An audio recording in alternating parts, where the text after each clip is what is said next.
Bonjour, hello, bienvenue dans ce tuto consacré aux fonctions de texte.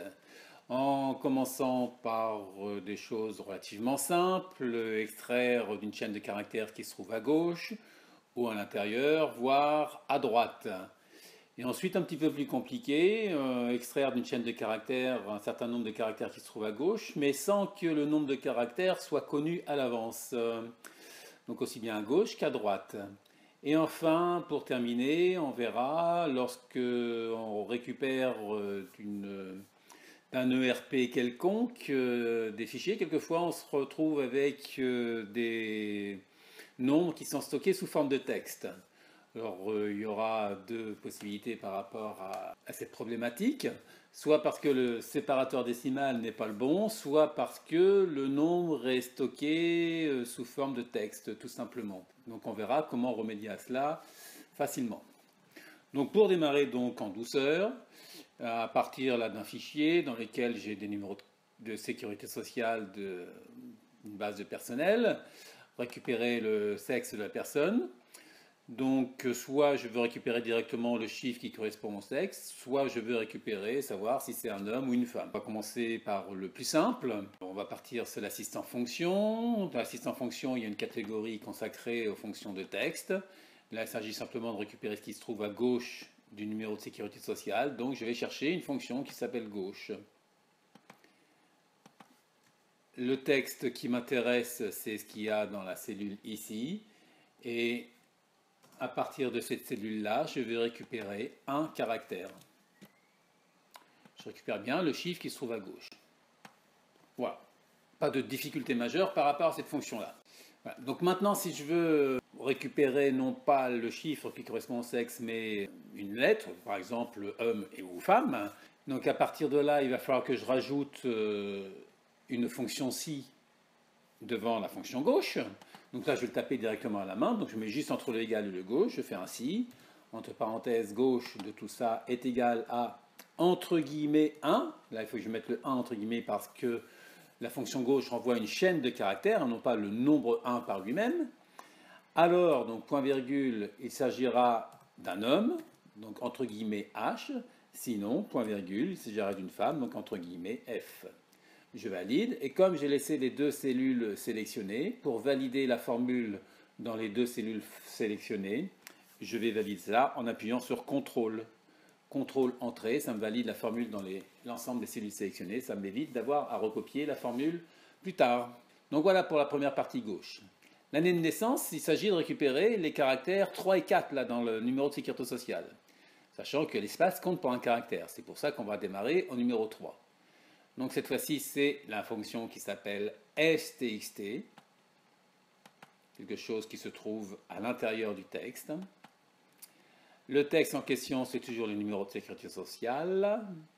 Le numéro de départ, on a dit que c'était le numéro 3. Et pour récupérer l'année de naissance, il me faut 2 caractères. Voilà, il ne me reste plus qu'à recopier vers le bas. Et enfin, le numéro d'inscription, il s'agit cette fois-ci d'aller récupérer les 3 caractères qui se trouvent à droite du numéro de sécurité sociale. Alors, avant de poursuivre, là, jusqu'à présent, on a fait les formules, on les a recopiées lorsqu'on n'avait pas sélectionné préalablement. Donc, pour voir la différence, je vais prendre la précaution de mettre le tableau sous forme de tableau, justement, dans le ruban accueil.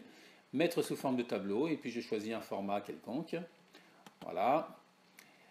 Le tableau comporte des en-têtes, c'est vrai. Au départ, elle n'avait pas reconnu. Pourquoi? Parce qu'il y a du texte partout à l'intérieur du tableau. Donc, il ne faisait pas la différence entre une colonne dans laquelle il pouvait y avoir des valeurs numériques et la ligne de libellé, des titres.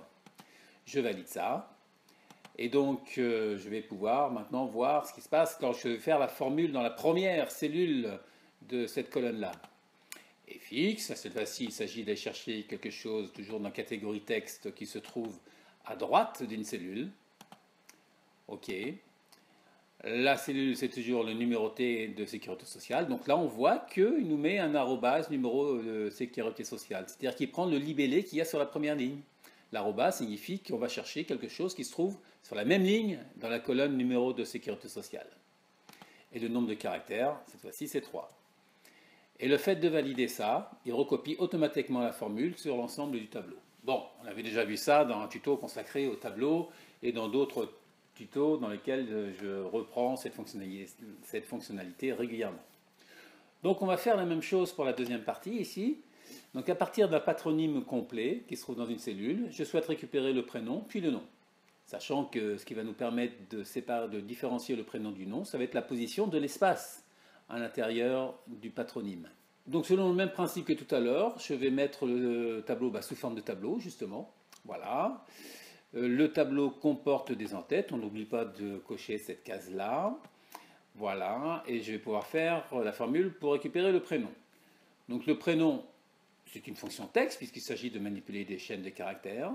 Il se trouve toujours à gauche du patronyme. Donc je vais chercher la fonction gauche. À gauche de quoi? De cela, voilà. Donc arrobase sur la même ligne que là où je fais la formule, je vais chercher le patronyme. Et le nombre de caractères n'est pas constant. On a dit qu'il était déterminé par la position de l'espace. Ça veut dire que le nombre de caractères, c'est une fonction de l'espace. Le curseur clignotant dans cette zone numéro de caractères, nombre de caractères plus exactement, je vais aller chercher une autre fonction. Vous vous rappelez, à gauche de la barre de formule, pour récupérer une autre fonction, on va cliquer sur la petite flèche ici, de la zone nom, et on va aller chercher une autre fonction. Et la fonction qui permet de déterminer la position de l'espace à l'intérieur du patronyme, on va utiliser par exemple la fonction trouve, sachant que la fonction rechercher pourrait aussi faire l'affaire. La différence entre les deux fonctions, c'est que la fonction trouve est insensible à la case, contrairement à la fonction rechercher, qui elle fait la différence entre les minuscules et les majuscules. Et comme c'est un espace, de toute façon ici, on se fiche de savoir si c'est minuscule ou majuscule, donc la fonction trouve fait très bien l'affaire. Alors là, anomalie d'affichage, on a déjà vu ça. Pour corriger ça, je vais directement dans la barre de formule, recliquer là où il y a la fonction trouve, pour réaligner correctement là-dedans. Et je n'oublie pas de recliquer dans texte cherché, pour poursuivre la formule. Le texte cherché, on a dit que c'était donc un espace, donc je tape simplement un espace. Comme on est dans la boîte de dialogue ici, le fait de changer de zone, Excel va me mettre des guillemets, tout seul. Le texte en question, c'est le texte à l'intérieur duquel se trouve l'information que je souhaite retrouver, en l'occurrence l'espace, et c'est dans le patronyme. Arrobas patronyme, sans problème. Numéro de départ. Je n'imagine pas que le patronyme démarre par un espace, donc je vais mettre 2 en numéro de départ. Alors pourquoi 2 et pas 1? Tout simplement parce que la position de l'espace ici, en l'occurrence, indique que l'espace est en 5e position. Or, le prénom du premier ici n'est constitué que de 4 caractères. Ça veut dire que je vais avoir besoin de lui dire à un moment donné que je dois faire -1 par rapport à ce résultat-là.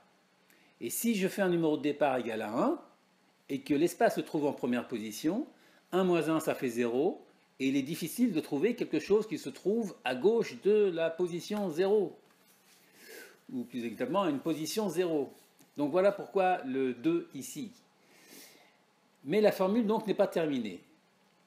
Au résultat de cette fonction trouve, qui me donne 5 ici pour la fonction trouve, je dois retirer 1.